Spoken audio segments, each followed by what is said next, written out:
et bienvenue dans le monde parfois étrange des légendes urbaines. Pour aujourd'hui, en pleine Fashion Week milanaise, je voudrais vous faire part d'une angoisse grandissante, très personnelle c'est vrai, qui m'est venue au lendemain du défilé Gucci. Je vais essayer de faire vite, l'heure est grave. Voilà, il y a un truc qui me travaille, c'est cette sensation de fin du monde qui s'empare de la planète mode. Elle qui nous avait habitués à ressasser avec nostalgie les souvenirs du passé, voilà qu'elle nous envoie un message de l'au-delà.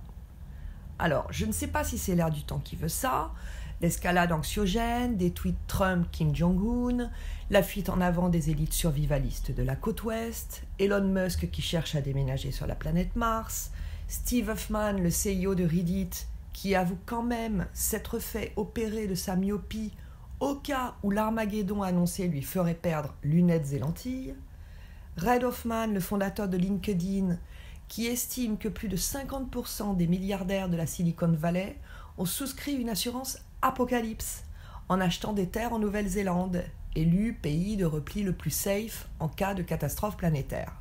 Bref, toujours est-il que Gucci vient de s'y mettre aussi, avec un défilé délirant, mais bien flippant, au nom de code Manifeste Cyborg, où les mannequins s'appellent des postes humains, avec des cornes de faune qui leur poussent, des yeux sur les mains, des doudous bébés dragons et des doubles têtes en guise de sac à main.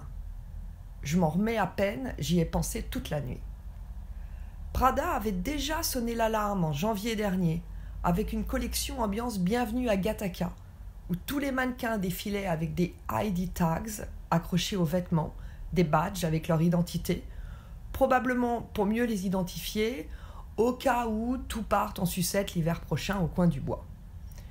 Miuccia nous parlait d'espèces humaines contrôlées par des machines, que des gros changements arrivaient et que le monde pourrait encore être sauvé par l'humanité.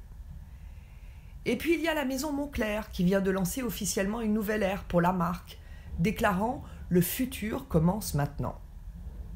Et il y a aussi cet avatar d'Instagrammeuse, Lil Miquela, c'est son nom, totalement virtuel, mais qui a quand même 600 000 followers, 1000 de plus chaque jour. Et puis il y a même ce type anglais, rien à voir avec la mode, qui vient de s'auto-proclamer premier cyborg au monde parce qu'il a un implant branché dans le cerveau qui lui permet de voir en couleur, précisant même que l'antenne de cet implant qui sort de sa tête figure bien sur sa photo de passeport. Waouh, ok.